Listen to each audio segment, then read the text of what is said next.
오늘 봉독한 로마서 3장 27절에서 31절까지의 말씀을 근거로 참된 믿음으로 살아가는 삶이라는 제목으로 말씀을 나누도록 하겠습니다. 오늘 본문에서 사도 바울은 그 이신득이와 관련해서 세 가지 핵심 사항을 다시 한번 요약해서 우리들에게 제시하고 있습니다. 첫째로 사람이 의롭다 하심을 얻는 것은 그 예수 그리스도의 구속사역과 그에 대한 믿음으로만 되는 것이기 때문에 인간의 입장에서는 자랑할 것이 전혀 없다는 것입니다. 또 둘째로 믿음으로 말미암아서 의롭게 되는 것은 유대인이나 이방인이나 곧 모든 사람에게 차별 없이 적용되는 보편적인 은혜라는 것입니다. 또 셋째로 믿음을 통해서 주어지는 그 하나님의 의는 그 율법의 행위와 관계없이 주어지지만 그것으로 율법이 폐하여지는 것이 아니라 오히려 견고해진다라는 것입니다. 오늘 본문 27절 말씀을 보면 그런즉 자랑할 데가 어디냐 있을 수가 없느니라 무슨 법으로냐 행위로냐 아니라 오직 믿음의 법으로니라 이렇게 기록하고 있습니다. 사도 바울은 그 27절의 그 시작에서 그런즉 자랑할 데가 어디냐 이렇게 반문하고 있습니다. 그리고 있을 수 없느니라 이렇게 또 강하게 부정하는 것으로 27절을 마무리합니다. 바울은 우리가 의롭다함을 인정함 받는 데 있어서 우리 인간의 공로라고는 단 하나도 없다라고 얘기하고 있는 것입니다. 그러니까 한마디로 구원은 오직 은혜로 되는 것이라는 말을 하고 있는 것입니다. 우리의 구원과 관련해서 우리 자신을 내세우거나 자랑할 만한 것이 전혀 없음을 의미하는 것입니다. 바울이 이렇게 우리에게 자랑할 것이 없다라고 강조하고 있는 이유는 우리 인간 내면에 자기 자랑을 하고자 하는 그런 습성이 너무나도 많기 때문에 그렇습니다. 분명히 자랑할 것이 아님에도 불구하고 우리는 나 자신도 모르게 내 안에서 자랑거리를 찾아내고 또 그것으로 이런 표현이 좀 그렇지만 약간 뻐기려는 마음이 자연적으로 생겨난다는 것입니다. 제가 아는 어떤 분이 참 능력도 많고 주님께서 주신 은혜도 참 많이 경험하신 분이에요. 참 달란트도 많아서 참 배울 점이 많은 분인데 좀 안타깝게도 한 가지 그분의 단점이 있는데 무엇이냐면 늘 자기 자랑을 한다는 거예요. 그러니까 칭찬을 다른 사람의 입을 통해서 들어야 되는데 자기 자신의 입으로 자기 자신을 칭찬하고 또 그 자기 자신을 인정하지 않는 사람은 그런 관계를 더 깊게 맺지 않고 좀 이렇게 멀리 대하는 그런 모습을 보면서 참 안타깝다라는 생각을 해본 적이 있었습니다. 자랑은 사단이 우리의 무의식 속에 심어놓은 어떻게 보면 가장 뿌리 깊은 마귀적인 속성이라고 말할 수도 있습니다. 그렇기 때문에 우리는 그 자랑하려는 마음이 우리의 마음속에 그 의식에 자리 잡지 않도록 날마다 주의하고 때로는 경계해야 하는 것입니다. 사도 바울은 그리스도 예수의 십자가 외에는 자신은 자랑할 것이 하나도 없다라고 얘기합니다. 그래도 뭔가 꼭 자랑해야만 한다라면 자신의 약한 것들을 자랑하겠다라고 얘기합니다.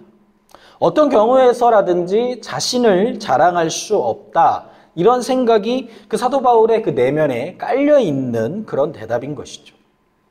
우리의 의식도 바로 이러한 모습을 닮아가야 하는 것입니다. 그때서야 우리는 그 성품까지도 사단에게서 완전히 해방되었다라고 말할 수 있는 것입니다. 주님께서 그 십자가에서 우리의 죄를 사해 주시지 않았다면 우리는 그 하나님의 자녀로 살아갈 수도 없고 또 영원한 천국을 소망할 수도 없는 그런 존재일 뿐이라는 것입니다. 예수 그리스도로 인해서 거듭난 사람들이 바로 우리들이란 얘기인 것입니다.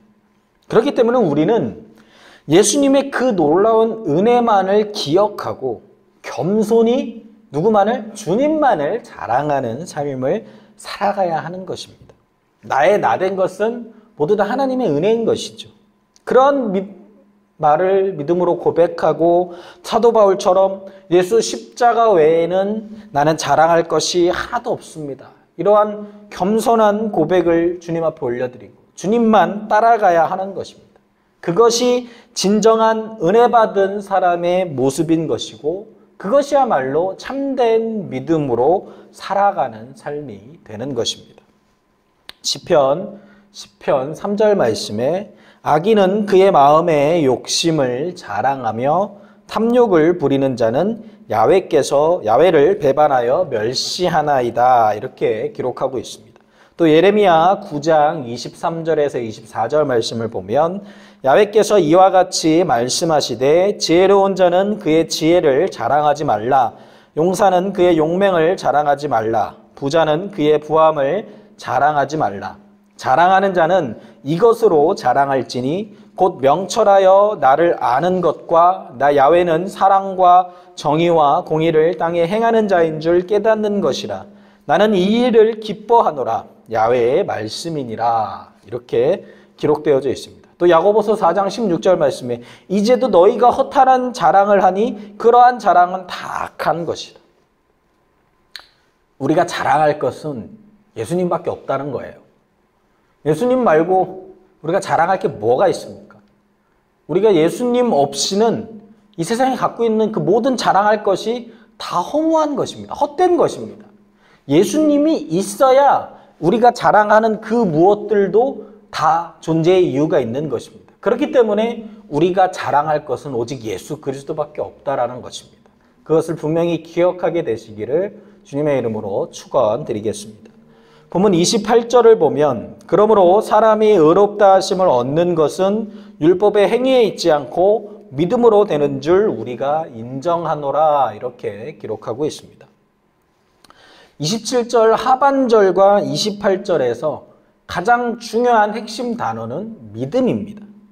얼마나 중요한지 그 믿음이라는 단어 앞에 오직이라는 말을 달고 있어요. 바로 여기에서 종교개혁의 그 기치로 내건 오직 믿음이라는 말이 나왔습니다. 하지만 원래 그 실제 헬라어 원어 성경에는 이 오직이라는 단어가 이 말이 없습니다. 그런데도 이런 번역을 한 것은 종교개혁을 일으킨 루터의 뜻이 담겨져 있습니다. 루터가 이러한 번역을 한 것은 이렇게 번역하는 것이 사도 바울이 말하고자 하는 의도를 더욱더 잘 살릴 수 있기 때문이라고 그렇게 생각해서 이러한 단어를 넣은 것입니다. 그래서 한글 성경도 이와 같은 견해를 취해서 동일하게 번역한 것입니다. 그런데 여기서 또 한 가지 중요한 사실이 있습니다. 이렇게 믿음을 강조하다 보니까 어떻게 보면 무의식 중에 믿음이 또 하나의 행위로 간주된다는 사실입니다. 예수님을 믿기만 하면 구원을 얻는다는 그 말 속에서 자기가 믿었기 때문에 구원받는 것으로 생각한다는 것입니다. 믿는 사람은 자기의 믿음 때문에 구원을 받았고 믿지 않는 사람은 믿지 않았기 때문에 구원을 얻지 못했다라는 것입니다. 물론 이 말이 틀린 말은 아닙니다. 그렇지만 실제적인 뜻을 제대로 알아야 할 필요가 있습니다. 우리를 구원하신 분은 바로 예수 그리스도이십니다. 믿음 따로 예수님이 따로 있는 것이 아니라 그 예수님 안에 예수님 안에 있는 우리가 그 예수님을 믿음으로 말미암아서 구원을 받는 것이죠. 그런데도 마치 믿음이 자신을 구원해 주는 것처럼 오해하는 사람들이 있다라는 것입니다. 믿음이란 그 마음에 예수님을 영접하고 예수님을 바라보고 예수님만 의지하는 것입니다. 예수님과 분리된 믿음이 또 따로 있는 것이 아니라는 말인 것이죠. 사도 바울은 행위 혹은 율법의 행위와는 반대되는 개념으로 믿음을 사용하고 있습니다. 믿음은 행위와는 철저하게 대조되고 반대되는 의미라고 볼 수 있는 것입니다. 이런 흐름을 전혀 무시한 채 믿음만을 강조하면 그 믿음의 의미는 퇴색되고 오히려 믿음이 또 하나의 행위로서 부각되는 그런 오류를 낳게 되는 것입니다. 이러한 오류를 막기 위해서 사도 바울은 오직 믿음이라고 말하지 않고 오직 믿음의 법이라고 말하고 있습니다. 믿음의 법이라는 것은 그 믿음의 원리를 말하는 것입니다.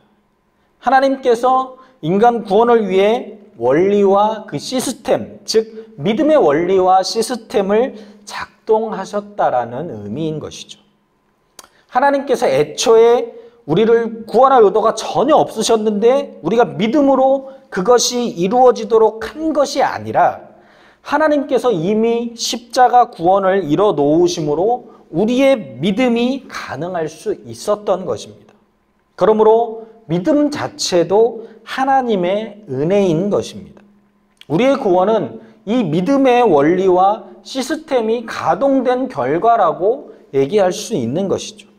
그러므로 우리가 예수님을 믿었다고 해서 우리에게 어떠한 공로나 자랑할 그 무엇이 없다라는 것입니다. 내가 예수님을 믿었다라고 해서 그 믿음이 나의 믿음이라는 것으로 인해서 뭔가를 자랑할 만한 것이 하나도 없다라는 것이죠. 우리의 구원은 전적으로 전폭적인 하나님의 은혜 안에서 이루어진 것입니다.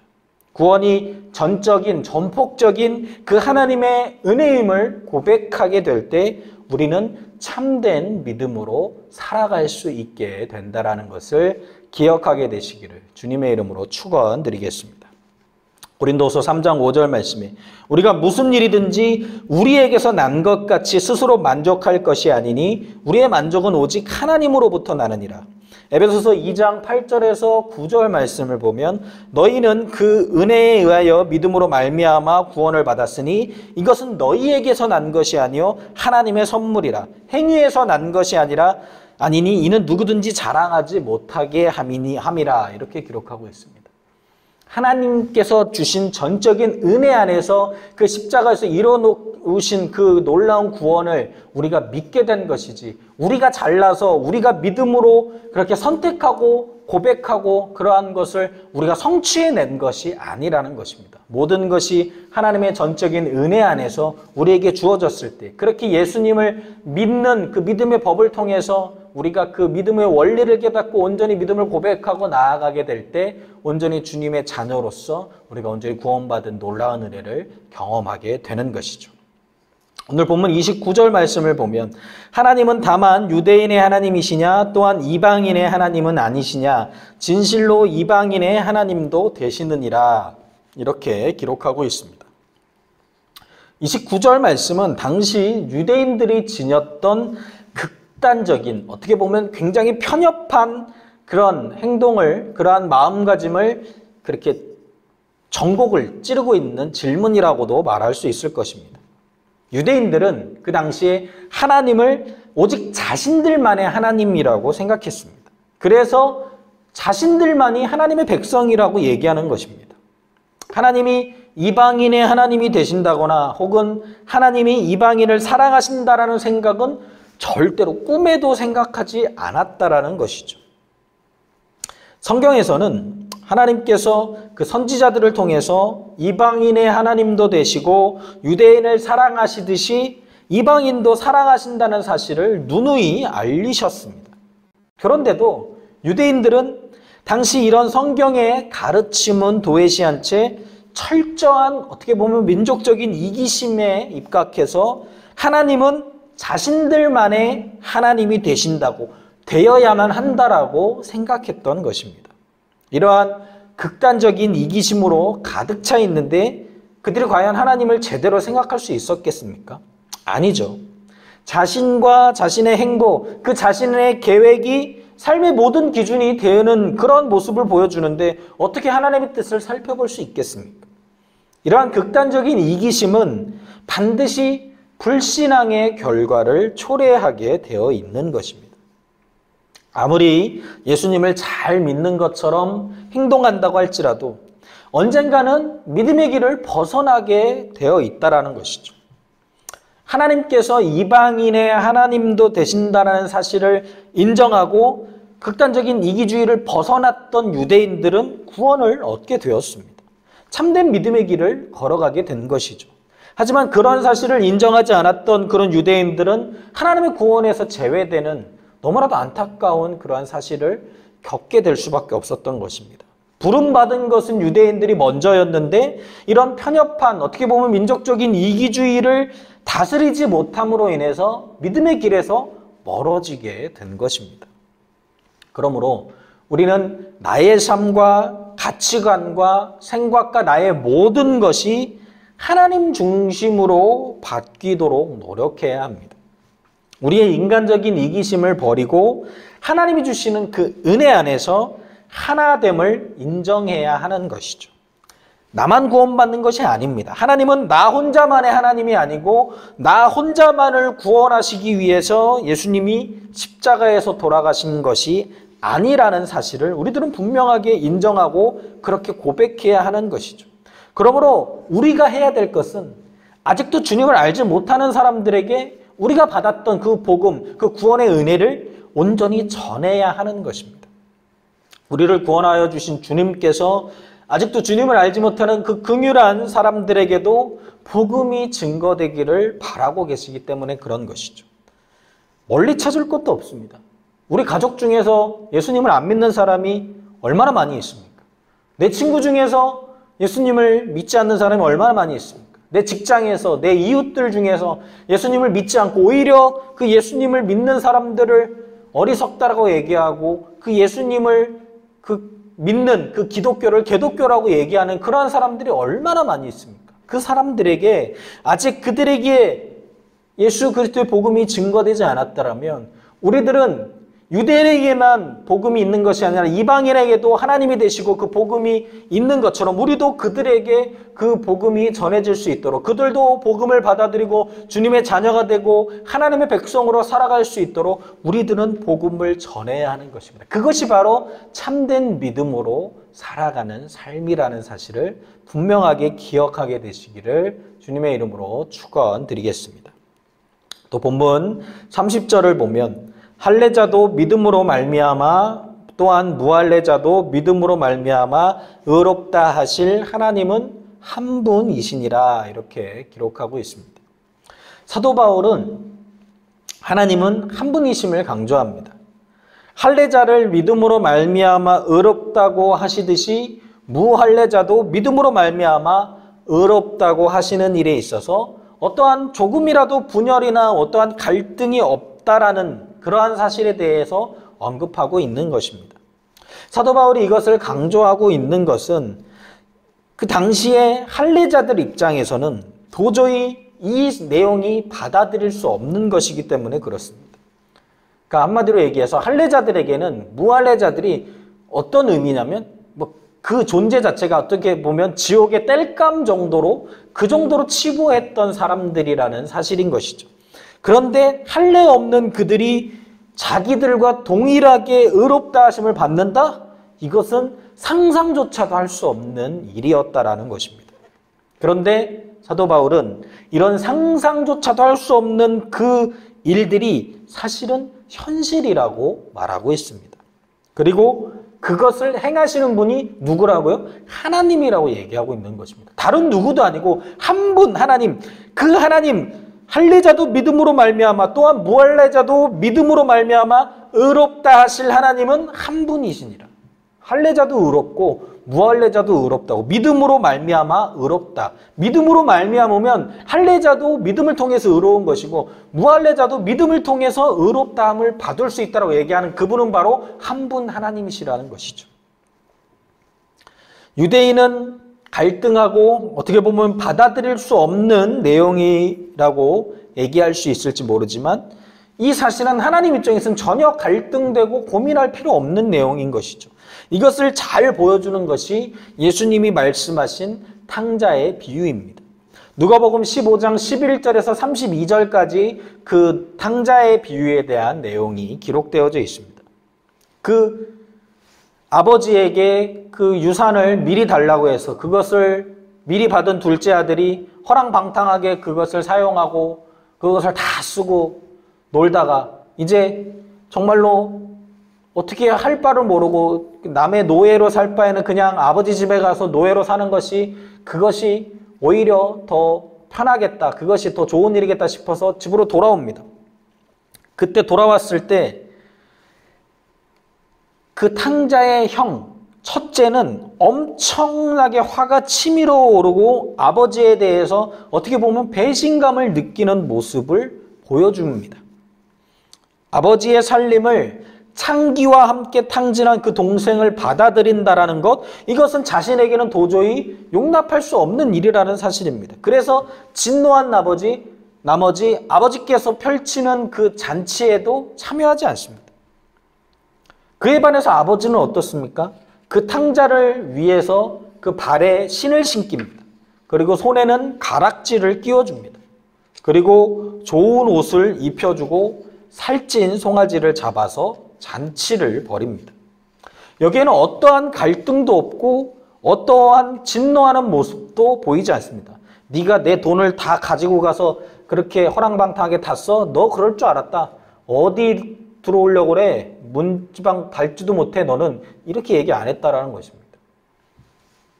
달려가서 끌어안고 그 발에 신을 신겨주고 손에 가락지를 끼워주고 좋은 옷을 입혀주면서 그 살찐 송아지를 잡아서 거대한 성대한 잔치를 벌였다라는 것이죠. 예수님이 이 탕자의 비유를 통해서 말씀하시는 것이나 오늘 본문에서 사도 바울이 말하고 있는 것은 동일합니다. 예수 믿는 모든 죄인을 용서하시고 의롭다고 하시고 사랑하시는 데에 하나님은 전혀 불편한 기색이 없고 갈등하지 않으신다라는 것입니다. 우리는 이러한 하나님을 제대로 알아야 합니다. 제대로 하나님 마음과 그 하나님의 뜻을 배워야 하는 것이죠. 하나님을 한마디로 표현하면 딱 한 단어로 표현할 수 있습니다. 하나님은 사랑입니다. 그분은 모든 죄인을 사랑하십니다. 죄인 중에 괴수인 어찌 보면 나 같은 사람도 사랑하셔서 자신의 독생자 예수님을 십자가에 달려 죽기까지 매달으시면서까지 그 구원의 은혜를 허락하여 주신 하나님은 지금도 여전히 우리를 사랑하신다라는 것이죠. 그 하나님의 사랑을 기억하십시오. 그리고 그 하나님의 사랑을 전해야 하는 것입니다. 그리고 그 하나님의 사랑으로 살아가야 하는 것입니다. 그것이 참된 믿음으로 살아가는 삶이라는 사실을 기억하게 되시기를 예수님의 이름으로 축원드리겠습니다. 골로새서 3장 11절에서 14절 말씀을 보면 거기에는 헬라인이나 유대인이나 할레파나 무할레파나 야만인이나 수구디아인이나 종이나 자유인이 차별이 있을 수 없나니 오직 그리스도는 만유시요 만유 안에 계시느니라. 그러므로 너희는 하나님이 택하사 거룩하고 사랑받는 자처럼 긍휼과 자비와 겸손과 온유와 오래 참음을 옷 입고 누가 누구에게 불만이 있거든 서로 용납하여 피차 용서하되 주께서 너희를 용서하신 것 같이 너희도 그리하고 이 모든 것 위에 사랑을 더하라. 이는 온전하게 매는 띠니라. 또 로마서 10장 12절에서 13절 말씀에 유대인이나 헬라인이나 차별이 없습니다. 한 분이신 주께서 모든 사람의 주가 되사 그를 부르는 모든 사람에게 부여하시도다. 누구든지 주의 이름을 부르는 자는 구원을 받으리라. 하나님은 차별 없으신 하나님이십니다. 차별 없이 그 당신의 사랑을 우리에게 보여주신다라는 것입니다. 우리는 그 사랑을 받은 사람들인 것이죠. 그럼 아직도 그 사랑을 받지 못하고 그 사랑이 무엇인지 알지도 못하는 사람들에게 우리가 해야 될 것은 그 사랑을 전해야 하는 것입니다. 그리고 우리는 사랑을 전하면서 그 사랑 받은 대로 살아가야 하는 것. 그것이 바로 예수님을 믿고 참된 믿음으로 살아가는 삶이라는 사실을 기억하게 되시기를 주님의 이름으로 축원드리겠습니다. 보면 31절을 보면 그런즉 우리가 믿음으로 말미암아 율법을 파기하느냐 그럴 수 없느니라. 도리어 율법을 굳게 세우느니라. 이렇게 기록하고 있습니다. 바울은 그 이신득이의 그 복음의 진리가 율법을 폐하는 원리가 아니라 오히려 율법을 굳게 세우는 원리임을 말하고 있습니다. 예수님은 율법과 관련해서 율법을 폐하러 온 것이 아니라 완전케 하기 위해서 오셨다라고 말씀하셨습니다. 또한 예수님께서는 그 누구보다도 가장 완벽하게 그 율법을 지키셨습니다. 성경은 예수님이 율법에 의해 흠도 점도 없으셨음을 증거하고 있습니다. 히브리서 4장 15절 말씀에 우리에게 있는 대제사장은 우리의 연약함을 동정하지 못하실 리가 아니요 모든 일에 우리와 똑같이 시험을 받으시니로되 죄는 없으시니라. 예수님은 십자가에서 죽으심으로 율법의 모든 요구를 만족시키셨습니다. 주님께서 그 십자가상에서 운명하시면서 돌아가시면서 다 이루었다 이렇게 고백하신 것은 다름 아닌 율법의 요구를 다 만족시키셨다라는 선언인 것입니다. 달리 말하면 율법을 완성시켰다라는 말인 것입니다. 그러므로 예수 그리스도를 믿음으로 구원을 얻는다는 이 이신득이의 복음의 진리는 율법의 완성이라는 것입니다. 복음은 율법을 결코 폐하지 않습니다. 또한 복음을 믿으면 율법을 지키는 것이 되는 것입니다. 믿음으로 의롭게 된다라는 사실이 율법을 무시하고 방탕한 생활, 방종한 생활을 정당화시켜주지는 않는다는 것입니다. 복음과 율법의 관계를 잘 알고 신앙생활을 해야 우리가 율법으로부터 자유롭고 또 율법의 요구에서도 벗어나지 않는 참된 믿음으로 살아가는 삶을 살아갈 수 있게 되는 것입니다. 우리가 죽을 수밖에 없는 죄인이었었는데 믿음을 통해서 예수 그리스도를 믿음을 통해서 의롭다 여김을 받았습니다. 그리고 하나님의 그 관계, 하나님과의 관계가 회복되었던 것이죠. 그것을 우리가 진정으로 기억하고 있다라면 주의 말씀을 지켜야 하는 것입니다. 그 주의 말씀을 지키는 삶, 율법을 지키는 삶이 하나님과의 관계 회복을 증명하는 삶이라고 말할 수 있는 것이죠. 거룩한 삶은 바로 이처럼 주님의 말씀을 지키는 삶인 것입니다. 주님을 사랑하면 주님의 계명을 지키게 되는 것이죠. 주의 말씀을 지킨다라는 것은 어떻게 지킬 수 있습니까? 주의 말씀이 뭔지를 알아야 지킬 수 있는 것입니다. 알려면 읽어야죠. 말씀을 읽고 말씀을 매일 묵상하고 또 나에게 주시는 레마의 말씀이 있다라면 그것을 암송하고 그렇게 늘 말씀에 따라서 그 하나님께서 나에게 주신 그 계명을 지키려고 노력하는 삶, 그것이 바로 주님의 말씀을 지키는 그 하나님의 뜻대로 사는 삶이 되는 것이죠. 율법을 굳게 세운다라는 것은 율법의 정신을 지키는 것인데 그것은 무엇입니까? 율법의 정신은 바로 사랑이라는 것이죠. 이 말씀은 성경 전체의 이 말씀의 주제는 사랑입니다. 하나님 사랑, 이웃 사랑, 한마디로 사랑으로 요약할 수 있는 것인데 그렇기 때문에 율법을 세운다, 율법을 지킨다라는 것은 거룩한 삶을 살아간다. 그것은 그 하나님의 사랑, 그 사랑을 배우고 사랑을 지켜 나아가는 것이라고 말할 수 있는 것입니다. 로마서 10장 4절 말씀에 그리스도는 모든 믿는 자에게 의를 이루기 위하여 율법의 마침이 되시니라. 고린도서 5장 21절 말씀에 하나님이 죄를 알지도 못하신 이를 우리를 대신하여 죄로 삼으시는 것은 우리로 하여금 그 안에서 하나님의 의가 되게 하려 하심이라 이렇게 기록하고 있습니다. 예수님은 율법을 폐하러 온 것이 아니라 율법의 완성을 이루기 위해 오셨습니다. 그렇기 때문에 우리도 참된 믿음으로 살아간다는 것은 그 율법 속에 기록되어져 있는 그 하나님의 사랑, 이웃에 대한 사랑, 그 사랑을 배워서 거룩한 자로서 그 사랑을 행하는 삶, 그것이 바로 그 참된 믿음으로 살아가는 삶이 된다라는 것입니다. 오늘 말씀에서 사도 바울은 인간 구원과 관련해서 매우 위대한 원리와 시스템을 발견하고 소개하고 있습니다. 그것은 바로 믿음의 원리입니다. 사람을 의롭다함을 얻게 하는 그 믿음의 원리는 율법의 행위로는 의롭다함을 얻을 수 없는 인간으로 하여금 완벽히 의롭다함을 얻게 만듭니다. 또 할례받은 유대인뿐만 아니라 할례받지 못한 이방인마저도 율법을 통해서 또 그 예수 그리스도를 믿는 믿음을 통해서 의롭다함을 얻게 합니다. 그 믿음의 원리를 통해서 우리가 그렇게 의롭다함을 얻게 하는 것이죠. 또 율법을 거룩하고 영광스러우며 그 안에 진정한 율법을 통해서 만족을 또한 얻게 만듭니다. 사도 바울은 이 모든 것이 예수 그리스도를 통해서 이것이 이루어진다라고 그것을 발견하고 있는 것입니다. 오직 예수 그리스도 안에서 이 모든 것이 이루어지는 것이기 때문에 우리들은 날마다 예수 그리스도 안에서 믿음으로 살아가도록 노력해야 한다는 것이죠. 이게 바로 참된 믿음으로 살아가는 길이 되는 것입니다.